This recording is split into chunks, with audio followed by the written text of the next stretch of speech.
call to order. First off, we have, among our special guests today, we have Commander Eric Beck, who is the Division Vice Commander of Division 081-03, United States Coast Guard Auxiliary, and he is here to be acknowledged. National Safe Boating Week is May 20th through 26th, and so we have a resolution to present to him. Commander Beck, if you will join us, we'll come in front of the lectern. Good morning, ladies and gentlemen. Thank you. And I would add that I have found out that Commander Beck has just received his PhD, and that deserves a round of applause. And you defended your dissertation, so is it finalized yet? I am done. Excellent. And it is a Doctor of Ministry. I have just completed my Doctor of Ministry. Yes, ma'am. Wonderful. Well, Thank bless you all. you. Thank you. And Bless thank you you too. so much for being here today. Yes, ma'am. So pleased to have you. National Safe Boating Week. Whereas many Mobile County residents engage in boating, fishing, and other recreational activities on the navigable waters around the state of Alabama. And whereas on average, 600 people die each year in boating-related accidents in the United States. Whereas the vast majority of these accidents are caused by human error or poor judgment and not by the boat, equipment, and environmental factors. And whereas alcohol use is the leading known contributing factor in fatal boat accidents. It was reported as the leading factor in 247 accidents, resulting in 86 deaths nationwide in 2021. Whereas operator inattention and inexperience are also leading contributing factors in mishaps, causing hundreds of accidents and dozens of fatalities annually. Whereas the United States Coast Guard considers operator use of engine cutoff switches to be important because when operators of power boats are ejected or fall overboard, the boat will typically continue to operate until it runs out of fuel, runs aground, or collides with other boats or objects. And whereas a significant number of boaters who lose their lives by drowning each year would be alive today had they worn their life jackets. And whereas boating safety courses and boating safety campaigns can teach people how to adhere to better boating practices and help them to boat more safely. And whereas according to the statistics from the United States Coast Guard of the accidents where the level of operator education was known, 75% of boating deaths occurred on boats where the boat operator had never received boating education instruction. Now, therefore, let it be resolved that the Mobile County Commission designates May 20th through 26, 2023 as Safe Boating Week in Mobile County, Alabama, in conjunction with the United States Coast Guard's Safe Boating Campaign and its year-round efforts to encourage safe recreational boating and encourage residents and visitors to be prepared and courteous boaters, and above all, to wear approved flotation devices. It was signed by all three commissioners and our county administrator, and I know you'd like to add a few comments to that as well. Thank you, ma'am. Ladies and gentlemen, thank you all so much. Please excuse me for having my back to you. Boating safety is critical in Mobile County and the state of Alabama. Any number of folk have come out onto the waters of the state of Alabama since the pandemic, and we just want to make sure that everybody's doing it safely. You won't have folk outside driving vehicles. Being on the water in a powered vehicle is the same thing. Folk need training, and unfortunately, folk think that all they have to do is get out there, put some gas in, and go. Thank you all so much for working to make sure that the citizens of Mobile County need to know the value of training and safety out on the waters. So thank you all. Thank you, Dr. Becker. Amanda. Get a picture.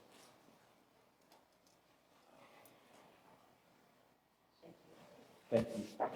Thank you, sir. Maybe you can make it to the 8th grade graduation. Yes, yes. Thank you so much. You're a busy man. So we got your Board of Education.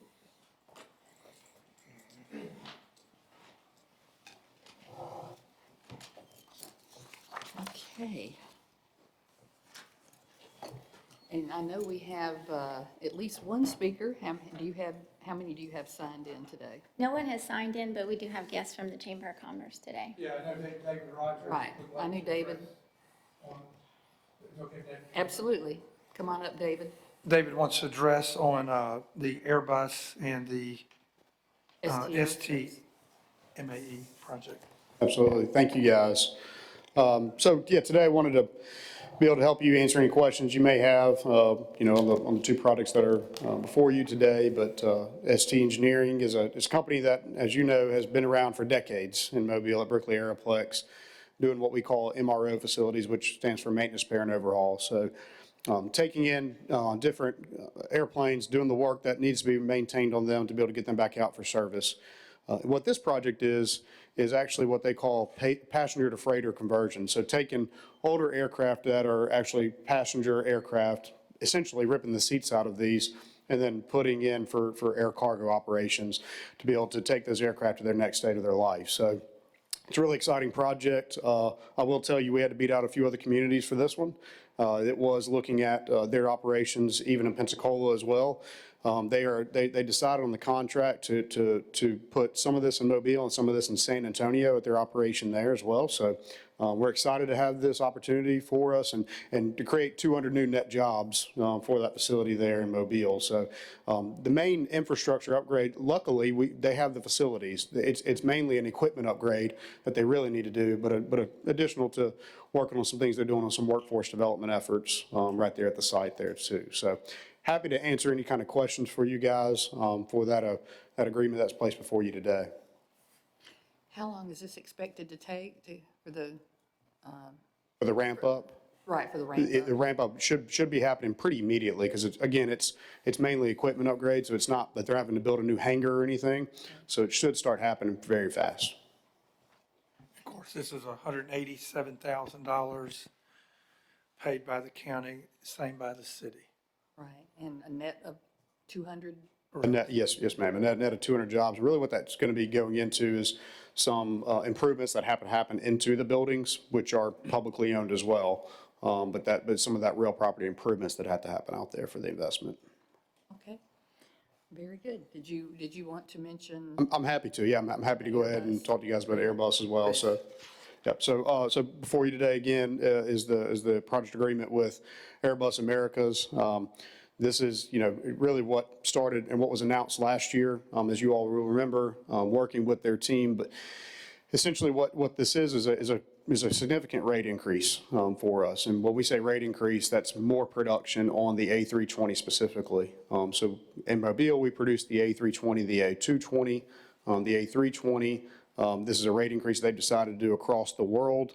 That significant portion of that investment is here to create a brand new third final assembly line for what we have. And the biggest part of this is it's 1,000 new jobs that we're talking about. It's essentially doubling the output out there of what's going on. So 2015, as you guys remember, we opened the doors of the facility and not even 10 years later, we're doubling the footprint of what's going on. So with the total expansions, I ran a couple of numbers for you guys. We've got over 22 suppliers have already located into Mobile that since 2015 that have been supporting that, including AAA Aerospace, which decided to put their North American headquarters right in downtown Mobile.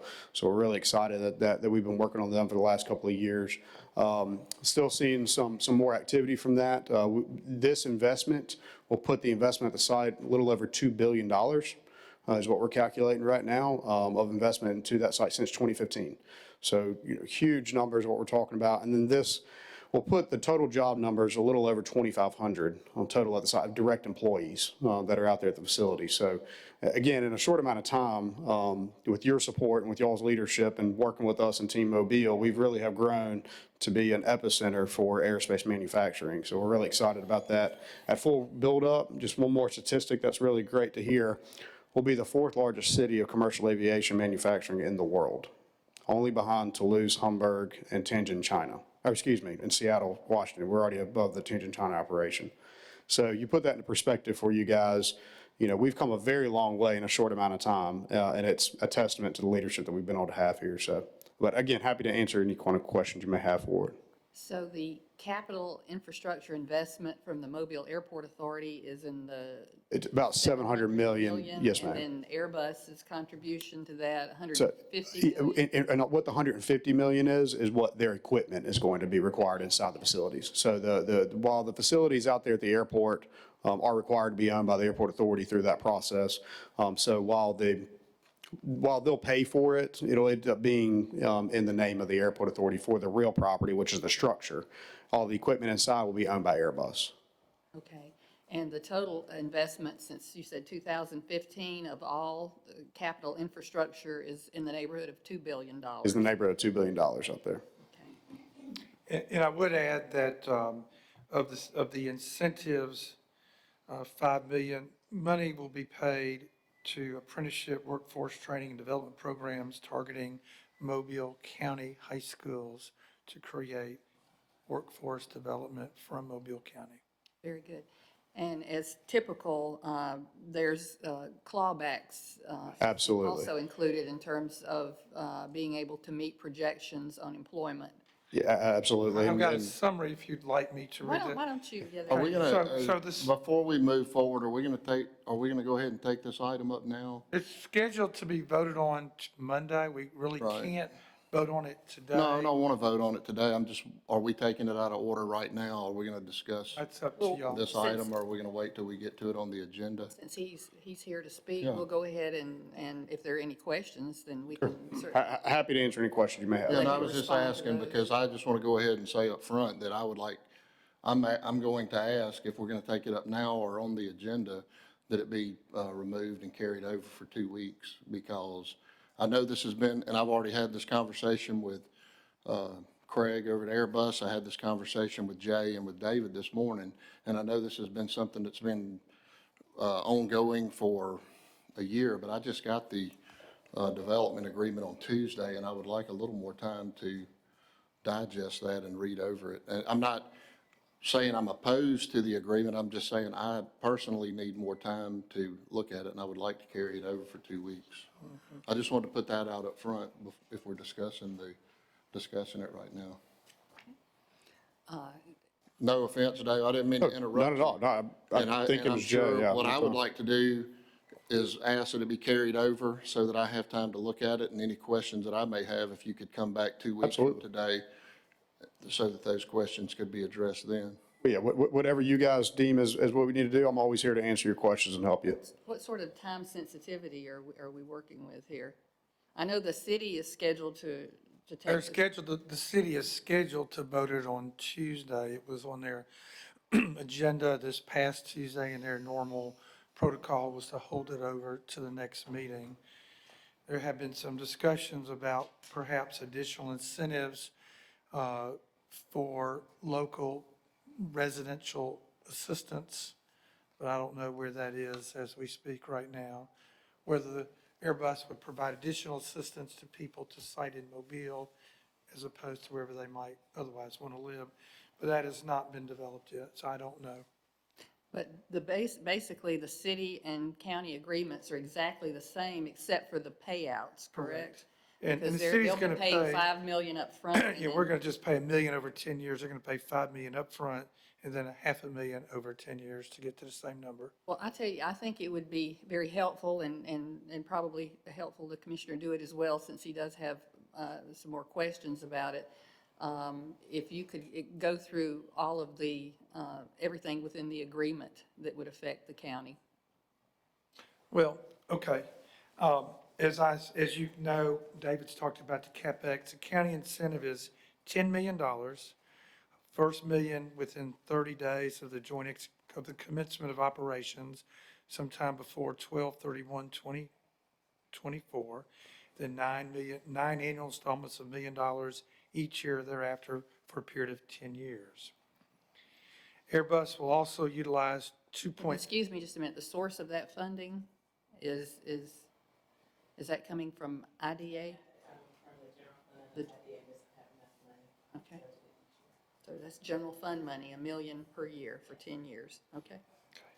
The company will use $2.5 million from each incentives to award apprenticeships, workforce training, training programs to induce, recruit, and train current students, newly graduated students, high school or otherwise, or adults with little or no formal skill or training, and new hires in the aviation sector.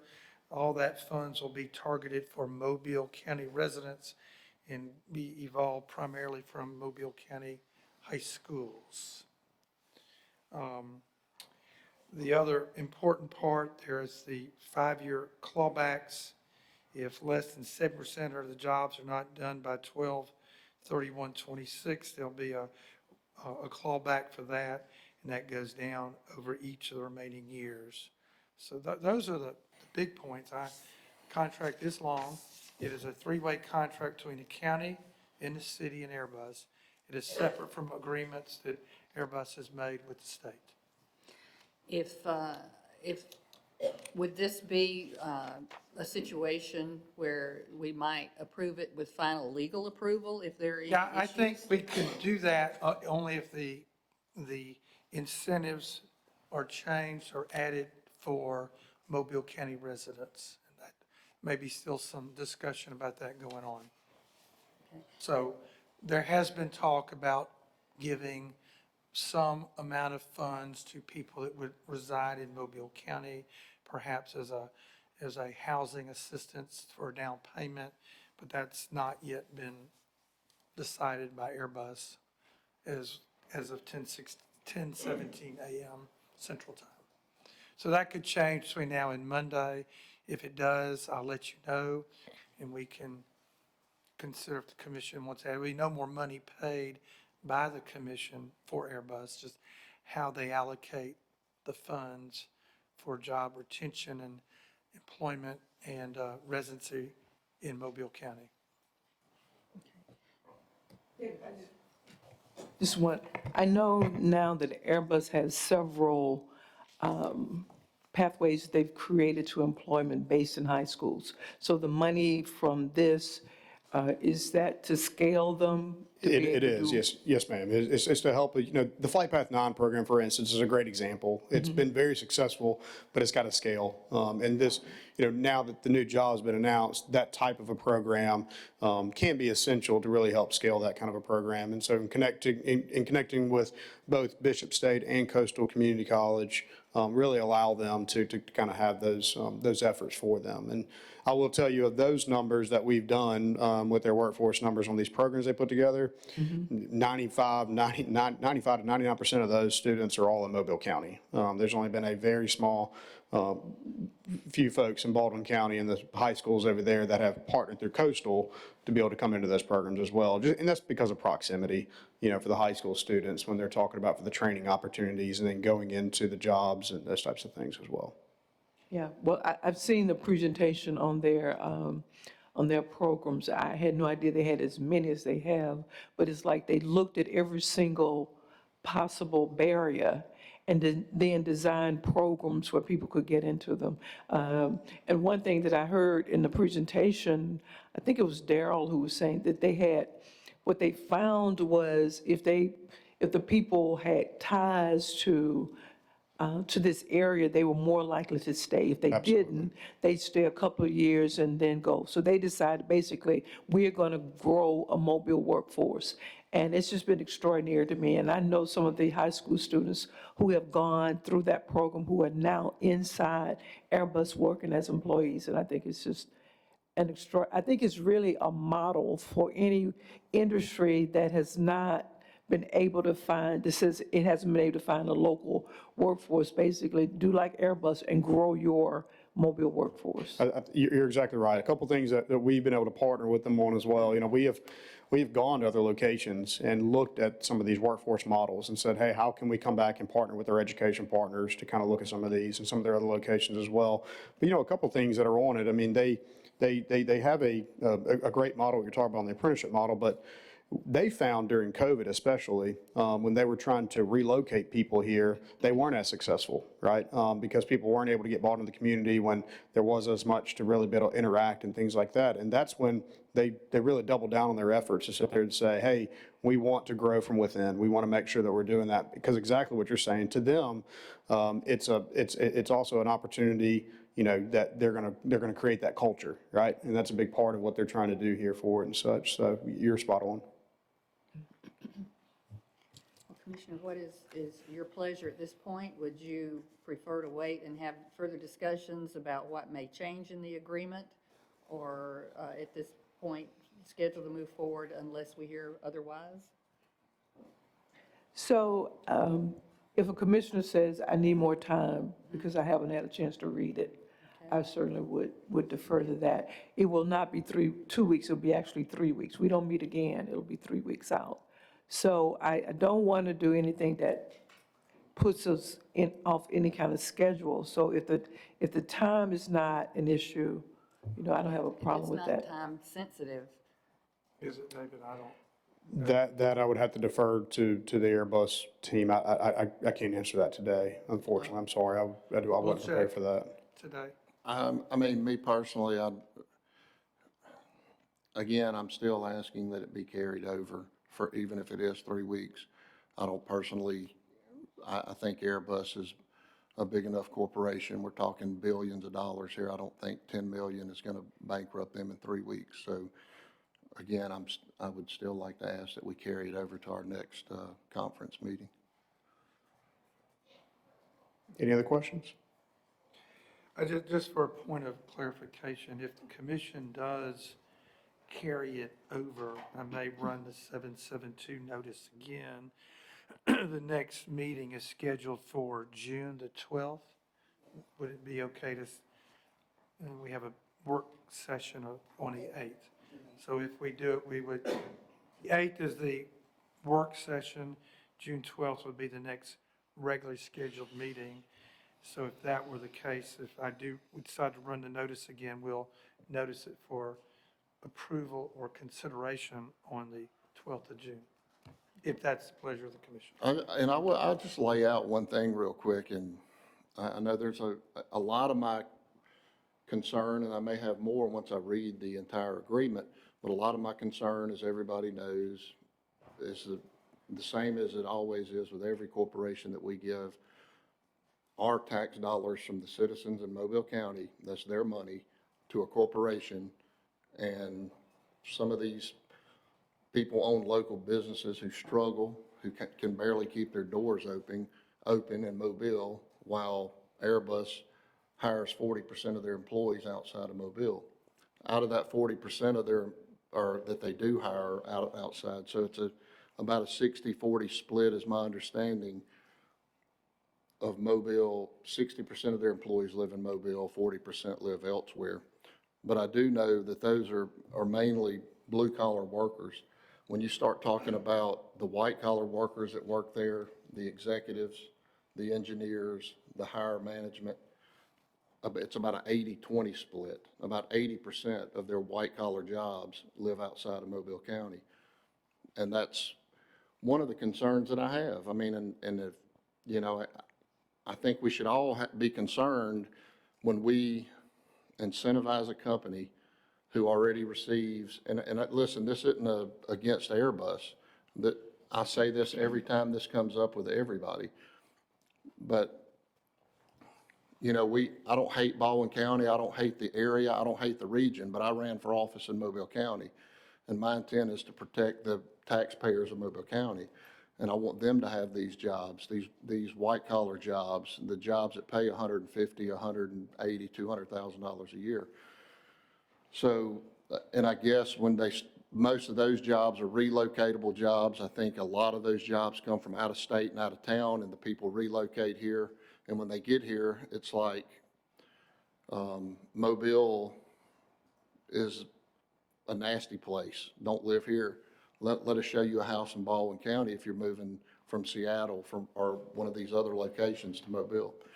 And so that's always been my concern. But when you have a company who's being incentivized by the state, the federal government, the county, the city, and they're also receiving tax abatements from the federal government and the state, the only way that you benefit from the incentive that you give is that if the people who work at that company live in your community. And nobody likes to hear about taxes, But the only way we get this money back is on taxes. And if the residents that work at Airbus are all living in Baldwin County and they're buying houses there, they're paying their ad valorem tax, they're buying cars there, they're taking their wife out to dinner there, their kids are entertained in Baldwin County, we're not receiving any of that return on our investment. So that's kind of one of my big issues with it is it doesn't make sense to invest. If you were in the private industry investing in stocks, would you want to invest your money with a company that's going to give me 60% of the yield, or in the case of the white collar jobs, you're going to get 20% on your return and I'm going to get 80% on your return? That's the issue that I have as of right now. And that's something, I'm telling you this now because my hope is that we're going to carry this over and you can take this back to Airbus, or I'll meet with Airbus and we can have some more discussions on how to get more people to live in Mobile County. So Commissioner, that's, I would just say that certainly, I know Commissioner Ludgood and I and everybody in this room shares the concern about where people live when we are supporting through tax abatements or incentive packages. For those of us that have been in office for a long time, we've been down this road before, and we've asked these same questions, we've made these same comments. What we've learned, and maybe Jay can add his 2 cents from the legal standpoint on this, that there's only so much you can do to force a company to have its employees. You can't force them to make them live in a certain county. We can use our best efforts, and we always put that kind of language into a contract in any incentive, but it may come down to either you support it or you don't.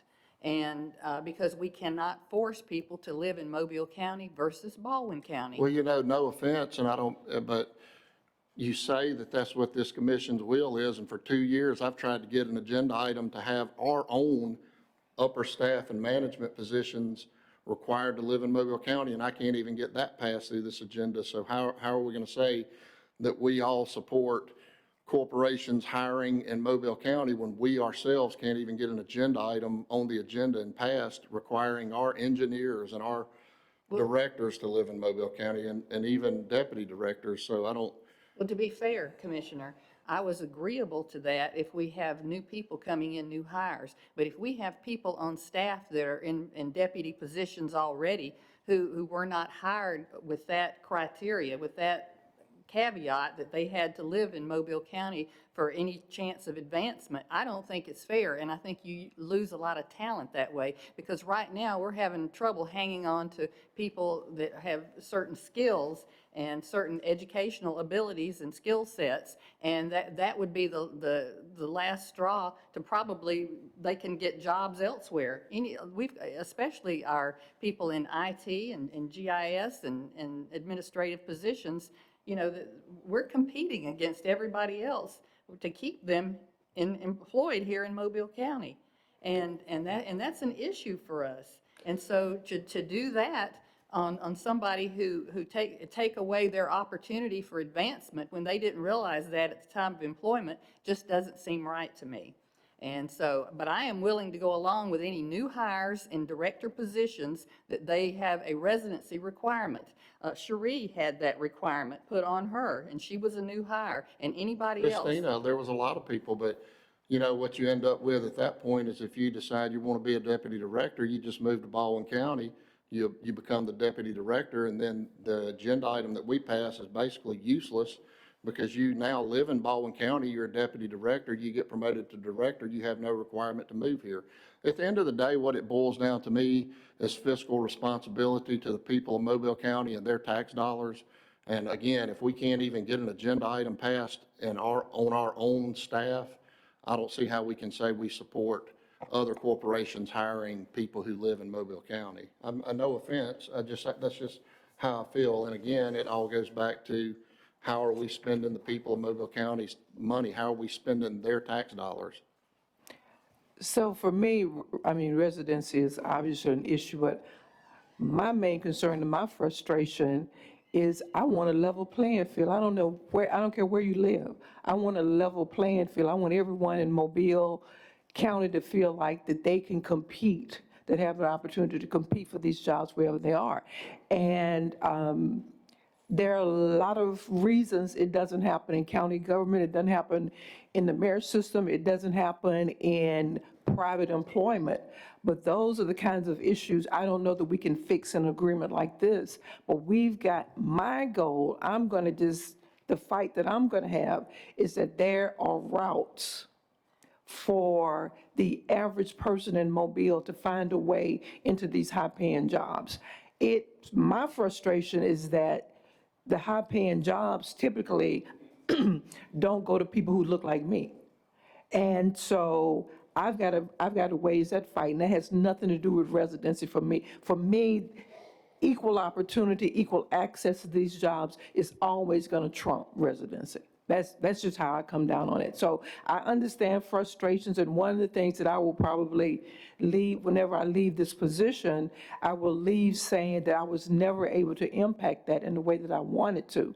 But if we're going to talk about barriers to folk in Mobile County at getting access to these jobs, we got to make sure we put all the barriers on the table, and residency is just one of them. If I can, just a couple things that the chamber is working on for you guys just to understand, and maybe it helps alleviate some of the concerns. So we are looking at trying to work on better opportunities for attainable housing in Mobile. We call it workforce housing. The types of housing that the workforce in Mobile, as we're recruiting new residents to live in this community as well, to find new inventory. Because we do feel like in our data that we've been able to pull, the data in Baldwin County is, for instance, is that there's much more new residential development that's happened over there than that has happened on a per basis kind of things on the Mobile side. So we need to fix that, talk about even playing field. We need to make sure that we're finding what are those issues to be able to get those developers to come in and do some of these larger residential tracts, for instance, and all the community of what's going on. A couple other things that we are working on, and Airbus is actually working on us with this, workforce transportation and childcare. Two areas to help labor participation rate to be able to increase on that is to be able to help get individuals that do not have adequate transportation in our community to the jobs. We can't change where Brooklyn Aeroplex is located. And I can't change that somebody wants to live in a certain community in the county. But what I can change is how to help get you to the job and get you to the right training. And so our community development division at the chamber is working on grant opportunities right now to put a pilot program together on that.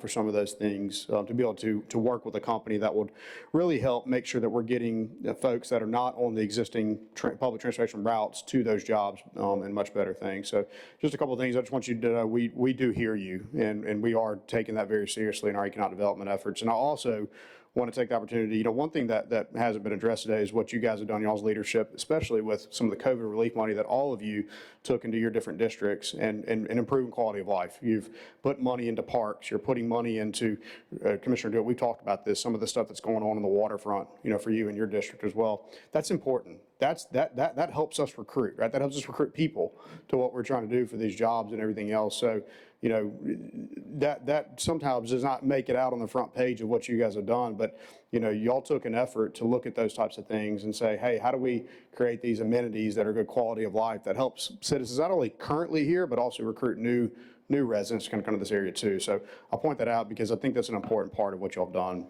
And David, and even in the last 2 months, I've introduced him to, when you talk about, I don't like to say affordable living, but equitable living, I guess, has met with 2 huge nationwide developers, home builders, and shown them places in Mobile County that has easier access to the interstate because, that has some influence on where people live if you're working downtown.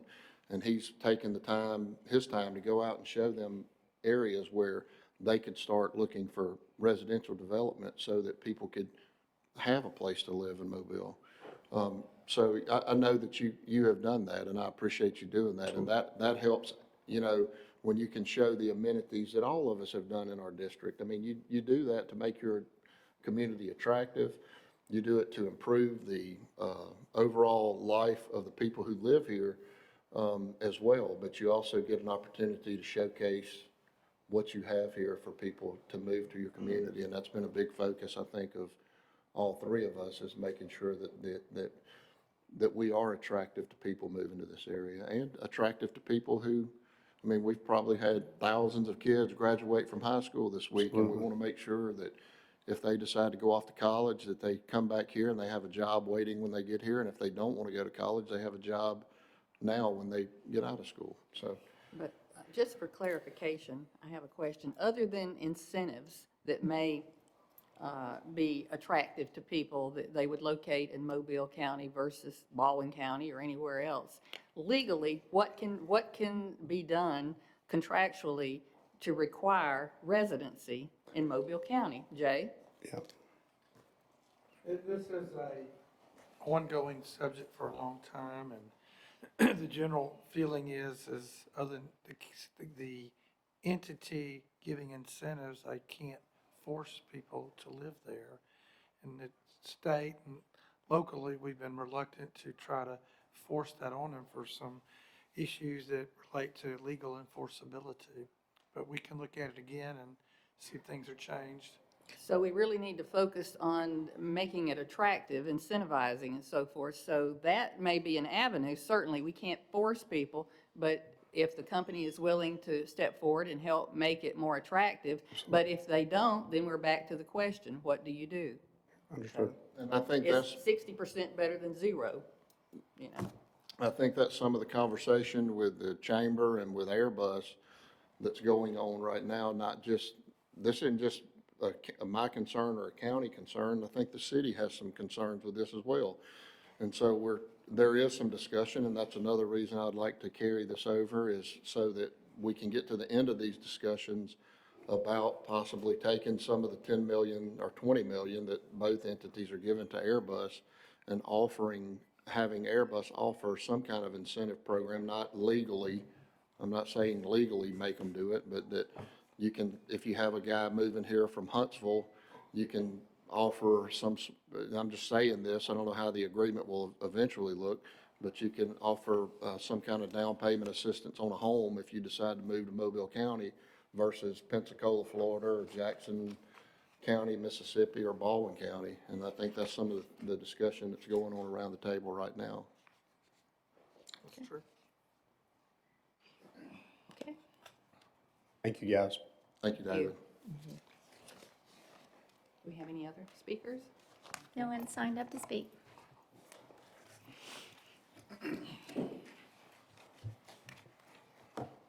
Okay, we're ready? Number one, approve the minutes of the regular meeting of May 8th, 2023. Number two, approve the list of claims.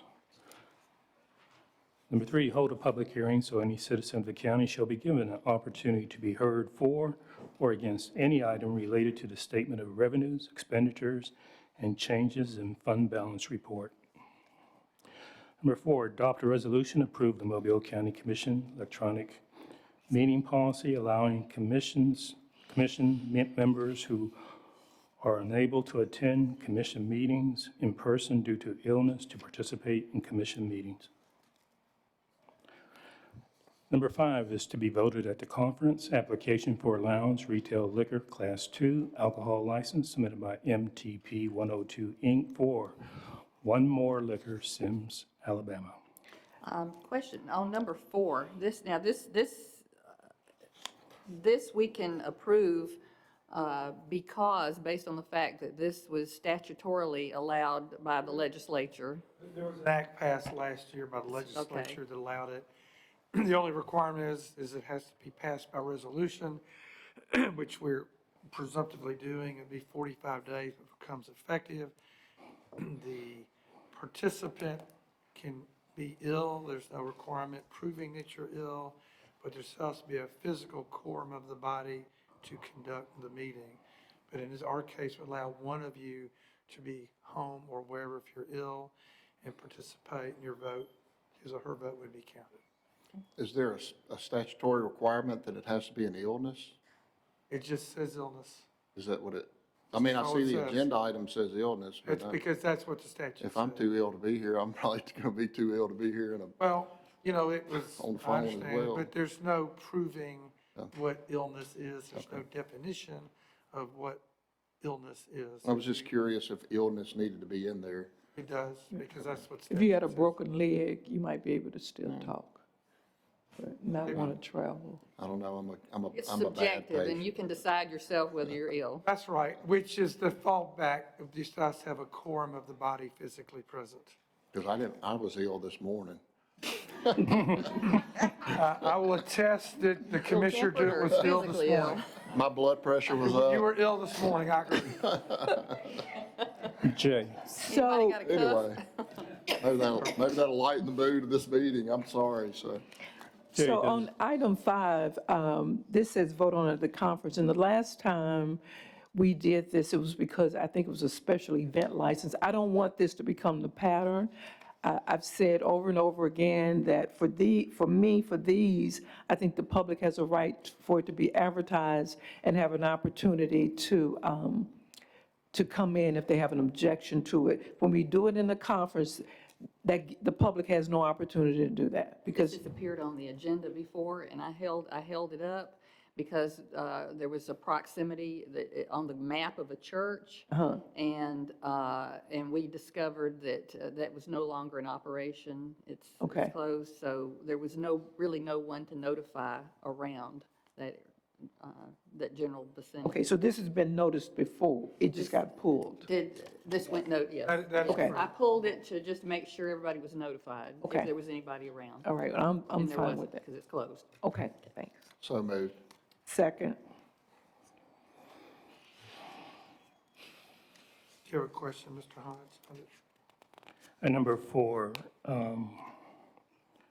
is the commissioner, will they participate by Zoom? Like, Or by phone. either way, whichever be the pleasure of the commission or the admin on how you do it. Okay, As long as they can be heard and their voice vote is recognized, however we do that. thank you. Zoom is good, audio is fine. No specific requirement in statute, which way?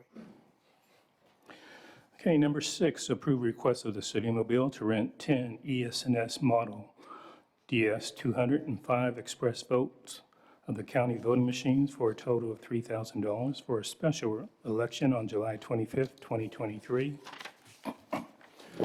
Number 7, approve a sponsorship agreement with African Town Community Development Corporation in the amount of $2,500 from District 1 Commission funds for its African Town Bridge Challenge fundraiser. Number 8, approve sponsorship agreement with Boynton Oak Society in the amount of $500 from District 2 Education Funds for Boynton Oak Festival. Number 9, approve appropriation contract with the Board of School Commissioners of Mobile County in the amount of $10,448.95 from District 2 Education Funds for sensory room equipment at Wilmer Elementary School.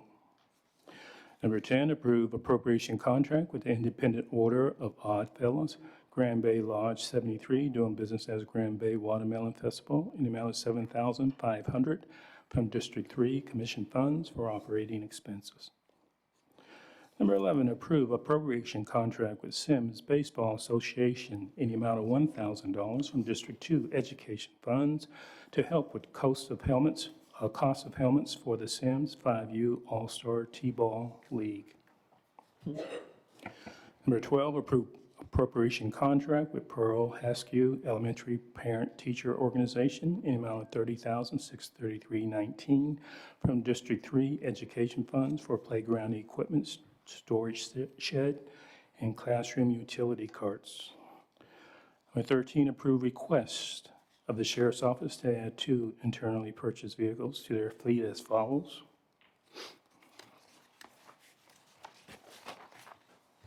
Number 14, approve application for transfer a retail beer, retail table wine, alcohol license from JD and AJ Inc. to MTP 102 Inc. for Marathon Snow Road.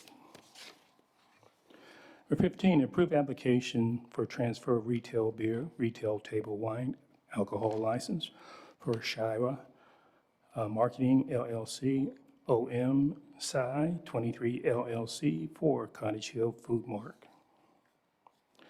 Number 16, adopt a resolution endorsing a collaborative partnership between Mobile Area Interfaith Conference and Mobile County Metro Jail for an adult reentry program for released inmates. Number 17 is to be voted at the conference. Approve application to the Department of Justice Bureau of Justice Assistance Project Safe Neighborhood Grant Program through the U.S. Attorney's Office for the Southern District of Alabama in an award amount of $40,000. Is there a motion to approve? Are we approving this? So moved. So, just, is this the one that's divided? Oh, this is just an application. Second. Thank you. Number 18, approve a list of credits, insolvents, and litigation for the Revenue Commission for the 2022 tax year. Number 19, approve acceptance and execution of lease amendment number 8 with United States Department of Agriculture for office space at the John Archer Agricultural Center. The lease will reflect a 36-month extension for a monthly rate in the amount of $1,210.91. Number 20, approve a change order number 3 with Ben M. Radcliffe Contractor LLC for addition to the Mobile County Metro Jail. The change will decrease the contract by $2,057. The new contract total will be in the amount of $14,636,151. 21, award bid to TK Elevator for elevator maintenance and service for Mobile County facilities at various locations for a total bid in the amount of $199,500. 22, Is this an annual bid?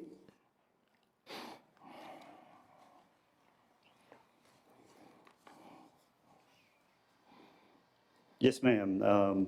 We have 29 elevators across the county, and we bid these out annually. We generally do 3 years, but we've split this one up for 1 year because our prices are so high now. Hopefully, we'll have some lower prices next year. If not, we'll have more funding. Okay. Hey, while you're up here, I'm going to go back to number 20. Generally, the construction is finished at Metro Jail, or the contractors still on site, or are they done? Yes, sir. That's generally finished, and this is removing the remaining allowance. Item number 24 is the same thing. It's for the barracks, so they're wrapping up both those at the same time. These are closing the project out. All right, thank you. Number 22, authorize advertising for bids, Government Plaza Annex installation of train heating, ventilation, and air conditioning control system.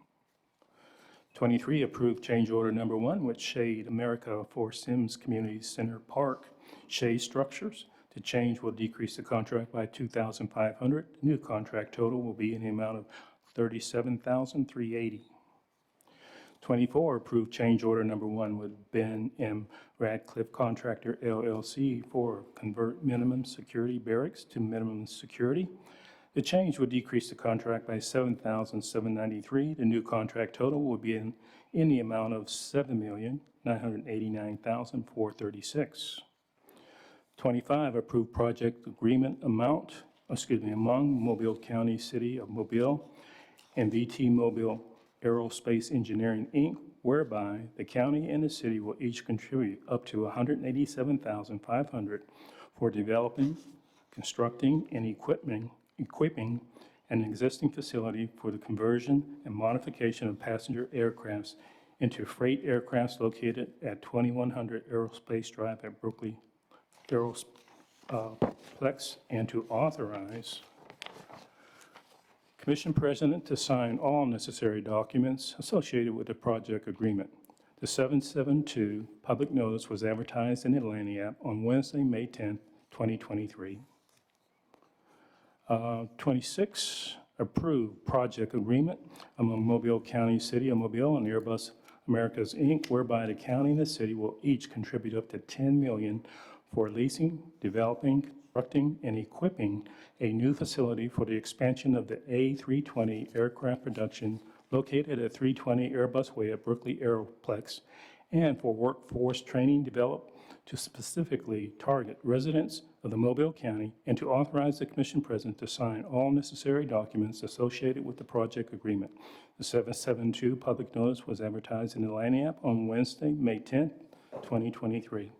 Again, That one will hold over. Thank you. Till the next meeting, and you'll need to re-advertise 772. I'll be sure it's done correctly. We'll plan for that Monday, second Monday in June. Thank you.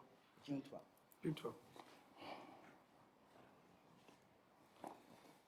27, authorize advertising and receiving bids for Dolphin Island Causeway Shoreline Restoration Project, Phase 1. 28, contract amendment number 2 with Moffett and Nickel, Inc. for Dolphin Island Causeway Shoreline Restoration Project, Phase 1, to add bidding and construction engineering and inspection services. 29, authorize advertising and receiving bid for Bayfront Park Improvement Building and Site. 30, award bid to SC Stackner Contracting, Inc. for Isom Clement Memorial Civil Rights Park for their base bid in the amount of $1,370,506.75, and authorize execution of contract documents. Number 31, approve contract amendment number 2 with Moffett and Nickel, Inc., redeveloped by Eula Battery City Docks to extend a contract period of performance through August 30th, 2025, with no increase to the contract amount. 32, approve change order number 2 with JMP Construction Company, Inc. for Mount Vernon Water Treatment Plant upgrades to add 90 days to the contract time due to delays in electrical equipment delivery. 33, approve contract with JG Bag, Inc. for home inspection services for grants department for a one-year term commencing on June 1st, 2023, and expiring on May 31st, 2024, renewable annually, for a total of 3 years at the option of the county, and authorize the president of the commission to sign all necessary documents. Number 34, authorize amendment to the home agreement with Legacy Trail LP regarding the development of 56 units of senior housing in conjunction with Alabama Housing Finance Authority tax credits to extend the term for substantial construction completion from May 31st, 2023 until August 31st, 2023. 35, take the following action on bids. 36, approve renewal with Terminex Commercial for liquid defense system termite protection in the amount of $591 for Strickland Youth Center. 37, approve renewal of generator services agreement with Thompson Cat from the current purchasing cooperative source well contract in the amount of $9,742.51 for Government Plaza and $4,499.32 for the county annex. 38, adopt a sole source resolution approving renewal of software maintenance contract with Environmental Systems Research Initiative, Inc. for ArcGIS desktop services in the amount of $64,552.32 for the Revenue Commission. 39, adopt a resolution authorizing request of the county garage to dispose of certain items on fixed asset inventory lists. 40, approve request of the Mobile County Personnel Board to purchase the following surplus vehicle from the county garage for the fair market value in the amount of $6,200 as follows. 41, approve contract amendment number 8 with WAS Design, Inc. to add additional services for Escatawel Hollow Park and Campground Phase 1A.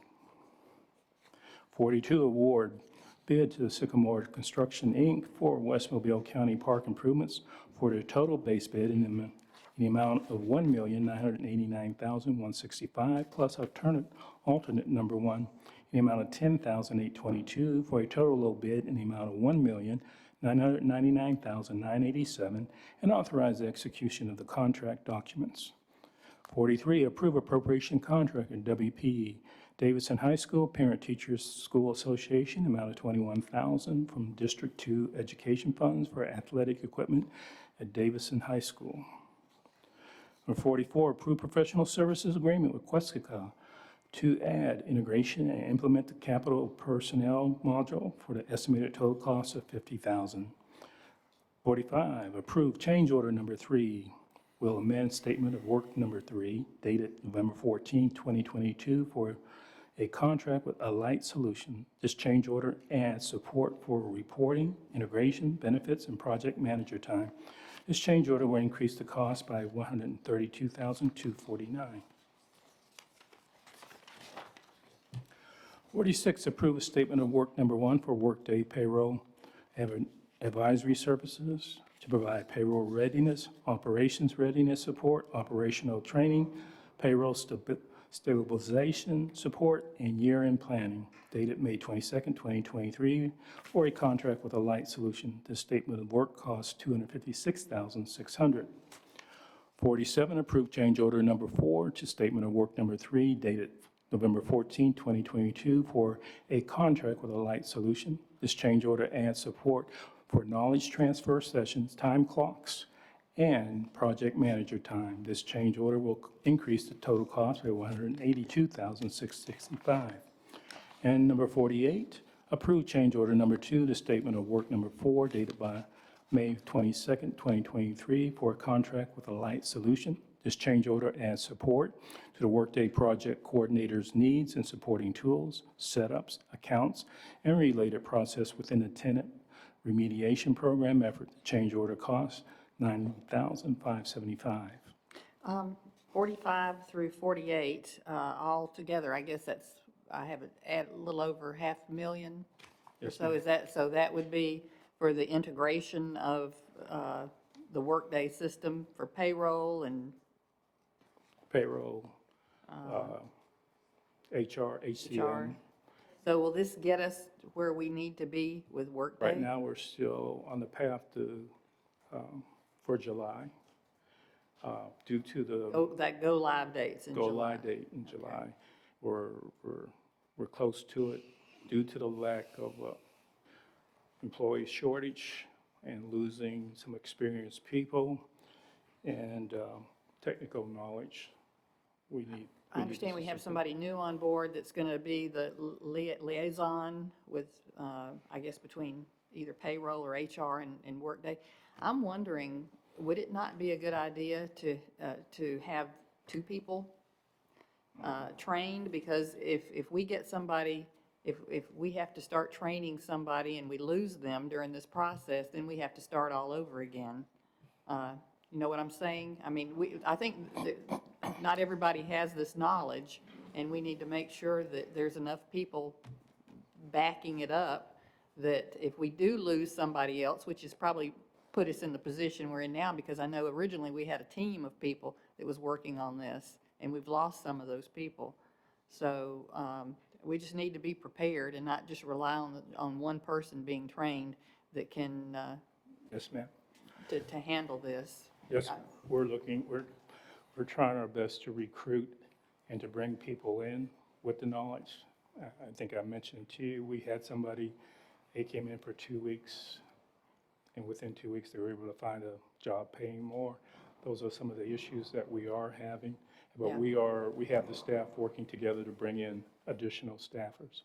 And that brings up something else, you know, and I know you and I have talked about this, the recruitment aspect. I know we don't have anybody specifically that's hired on staff that just recruits. And I'm wondering, what can we do, especially right now when we've got the colleges, you know, the graduates matriculating with their degrees, and how are we going about reaching out to these colleges and universities, local and outside the, you know, in our regional area, to try to recruit people? I know we've got an intern here today, and I'm going to let, in a little while, Cherie introduce her, which we're happy to have, and could certainly use more interns, because it's a foot in the door, so to speak. It's an opportunity to learn what it's like working with the county.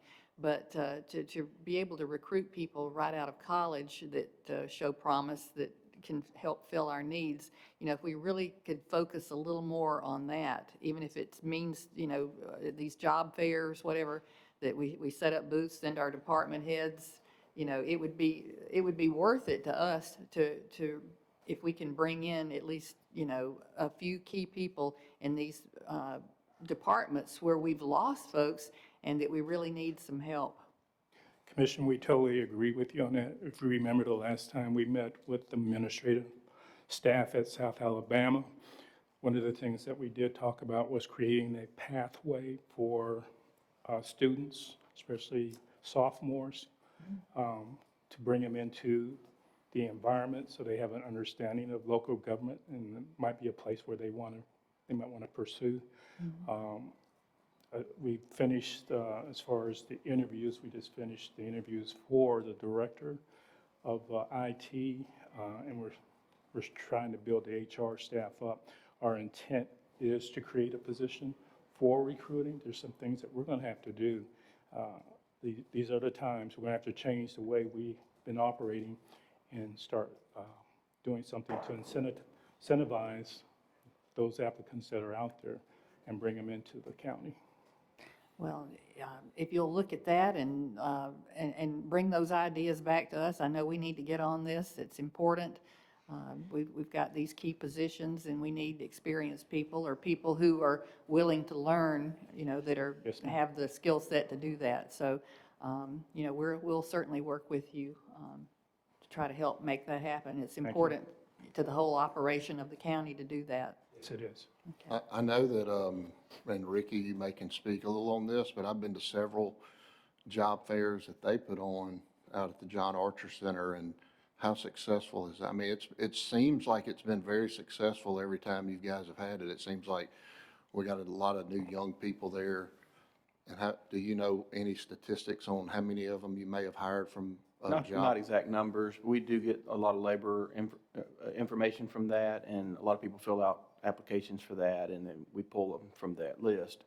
But as far as the upper levels, we really haven't had a lot of interest in anything higher than, much higher than a laborer out of that. There again, it's competitive, and it's just, as Glenn said, the world we live in right now. We may have to change some of our strategies to be able to hire into some of these positions. Adam, are you here today on behalf of the license commissioner, or are you here today on behalf of things to come? Go ahead. I'm sorry, I just saw that he was sitting there, and I don't know, I don't think it's a secret anymore that the Personnel Board has approved a contract with Adam Bourne to be the new director of the Mobile County Personnel Board. So while we're talking about that, I just thought maybe it'd be a good time to see if you had any input on that. We'll put you on the spot Put you here on the spot, man. immediately. Thank you, Commissioner. Sorry I didn't wear my coat and didn't really dress appropriately to address you this No, morning, but You look fine, I'll wear that next time. there you go. But yeah, I started on Monday as a personnel director over at the department. We've already made some changes, and I think my cell phone will stay the same, and most people in this room have it. So, as I try to build it up and strengthen it, I know there will be problems that come up. So just feel free to call me, and we will do everything we can to address the problems. The recruitment is an issue. I mean, one thing I want to do to, I guess, ensure we don't have any problems is I don't want to have situations where, you do hard work and go out and recruit good qualified people, and for some reason something happens on our end and the person doesn't, make the list so that you can proceed with the hire. So I think we've got to have a little communication there. I think we've also got to talk about, in this really difficult job market in terms of hiring, on the hiring side of things, just ways to speed it up, and to what degree various department heads want to see a list that has more people on it. There's a choice we have to make every time we do a list as to whether to totally leave certain people off the list because of a lack of qualifications or something of that nature. So you have a choice between doing that or just ranking the person appropriately low, on the list. And you have people throughout the system that have different philosophies on that. Some really don't like to see people on the list who they feel are not totally qualified, but I think an argument can be made in this very, very difficult environment that maybe there's some value to just interviewing more people, and for us to allow y'all to interview more people, so you can try to, dip down that list some to try to get someone who's willing to take the job. I mean, that's the hard part is you come up with a list and send it over here, and we find out that they're just, for whatever reason, they found another job or they've decided that the pay is not enough. And so that's a struggle. And we're routinely seeing situations where, there'll be like one applicant for a position, which is sometimes 0 applicants for positions. So we've got to all put our heads together and try to come up with a way, obviously within the rules and within the statute to make it a little bit easier for y'all to hire people and to provide more people for you to select from. I want to see the Personnel Board do a lot more recruitment in terms of going to college campuses and job fairs and all that. So we'd love to work with whoever you have to do that and try to, divert some resources to that. I think that's going to be very important going forward, is to play a bigger role in, as the Personnel Board with workforce development, Chamber of Commerce activities, university activities, to try to get younger people in. Actually, one of the earliest things I'm working on is my wife happens to be a librarian at BC Rain High School, and so we're trying to come up with a way to go over there and help high school seniors apply for some jobs through the Personnel Board. So one thing we'll have to do, though, as we dip down into, high school seniors and college students, we need to look at our job classifications and decide if we have too high requirements on experience levels, because that comes up quite a bit where we go out to colleges and recruit people, and the job specs and classification has something that says maybe 3 years experience is required. So we got to really be thinking about all those issues. But in the meantime, I didn't mean to take up too much of your time, but just any time you have an issue, any of you, just call me and I will do everything I can to make it right. We're really committed to having a different view of how we run that agency. And the good news is it's really a good group of employees there. I've been very pleased, but we've just got to restructure and provide some leadership to them to make sure that we can meet the needs of everyone. I think out of 5,500 Merit System employees under the Personnel Board, 2,000 or so are y'all's employees or county employees. So you're our second biggest customer. I guess City of Mobile has slightly more than that, but anything we can do to help, we're here. And just never be afraid to address any issue with me, and I'll do my best to address it. Thank you, Adam. Thank you, Commissioners. We appreciate your willingness to step into that role, and we have the utmost confidence in your leadership. Well, thank you so much, Commissioners, and I look forward to continuing to work with y'all in this new position. So thank Very you. good. Thank you. Glenn, I think we are at 49. Okay. Okay. But we appreciate that, Adam. That was good. Thank you. 49, approve agreement with the University of South Alabama for clinical mental health counseling, particularly Strickland Youth Center at no cost to Mobile, subject to legal review. Number 50, approve agreement with University of South Alabama clinical mental health counseling internship at James T. Strickland Youth Center, no cost to Mobile County, subject to legal review.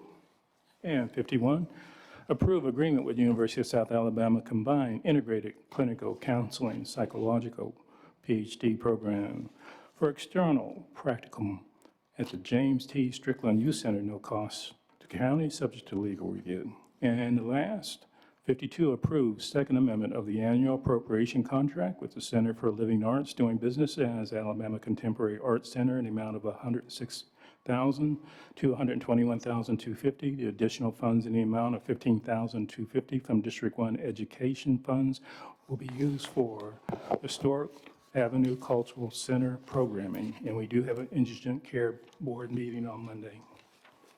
Okay. Thank you. Okay. Mr. Kegler?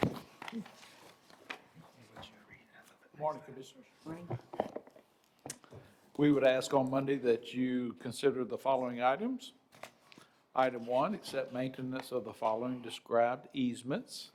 These drainage easements are needed for the maintenance of outfall ditches for Havenwood Drive and Shasta Way. Item 2, accept maintenance of the following described easement. This drainage easement is needed for the maintenance of an existing outfall ditch for Huckleberry Court.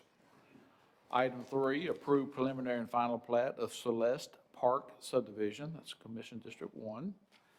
Item 4, authorize acquisition of property and acceptance of right-of-way deeds for the listed tracts below. Item 5, approve agreement between Mobile County Commission, the City of Satsuma, and the Planning Commission of the City of Satsuma concerning the exercise of subdivision regulations within the planning jurisdiction of the Municipal Planning Commission. Item 6, approve agreement between Mobile County Commission, the City of Citronelle, and the Planning Commission of the City of Citronelle concerning the exercise of subdivision regulations within the planning jurisdiction of the Municipal Planning Commission. Item 7, approve agreement between Mobile County Commission, the City of Saraland, and the Planning Commission of the City of Saraland concerning the exercise of subdivision regulations within their planning jurisdiction. Item 8, authorize advertisement of bids for the bulkhead replacement at the Jeremiah Denton Airport. Item 9, approve right-of-way agreement for Track 3 on County Farm Road, which is one of our 2020 pay-as-you-go projects. Item 10, approve right-of-way agreement for Track 16 on Lambert Lane, which is one of our 2018 pay-as-you-go projects. Item 11, approve assenting to the county engineer's approval of an extension of the approval for the preliminary plat for 1 year from the previous date of approval for Oakmont Place Phase 1 and Oakmont Place Phase 2. Item 12, approve conveying property owned by Mobile County and converting it to Mobile County right-of-way. These tracts were acquired for one of our 2004 pay-as-you-go projects, our Hillcrest Road Connector, which is now known as Nevius Road. Commissioners, basically what we did, instead of just acquiring the small strip that we needed from these parcels, it impacted those parcels to where we acquired the entire parcel, and we acquired it with a warranty deed. So what we're doing is cutting out the portions that needed to be just right-of-way and creating a right-of-way deed and converting that over to right-of-way, and the remaining portion of that will remain as a warranty deed under the county commission. Okay. Item 13, assigning a contract for professional engineering services for the natatorium at Mobile County Sportsplex Phase 4A to Duplantis Design Group. That's exciting. Is this like a group that specializes in, okay, good. Yeah, I think that they'll do a good job for us. They seem to have the expertise we need. Okay. And item 14, approve supplemental agreement number 1 with HCL Contracting for our Johnson Road West project. And commissioners, we've come up with a different means of putting some of the pavement structure down, and we're actually going to be able to save a little bit of time and a little bit of money. So we would recommend that we approve this supplemental agreement. Okay, And that is currently it. and that is it. Do we have anything else? Sheree, you want to introduce our intern? I do. I would like to introduce our intern, Tiffany Pogue, if you would stand.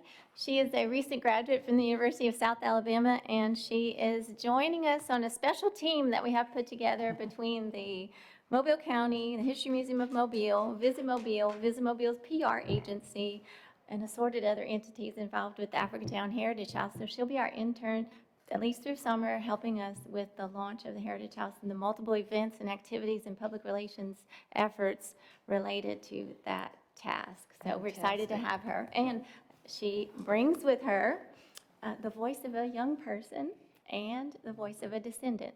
So she's an actual descendant of a person on the Clotilda. Wow, what an exciting job for you this summer. That'll be great. Thank you so much. I'm so excited to be a part of this team and to bring the voice of my ancestors and of my culture to the Africatown Heritage House and the launch. Absolutely wonderful. Glad to have you here. Welcome. And that's all I have for today. Okay, all right, then we will stand adjourned and convene our meeting, formal meeting on Monday. Thank you.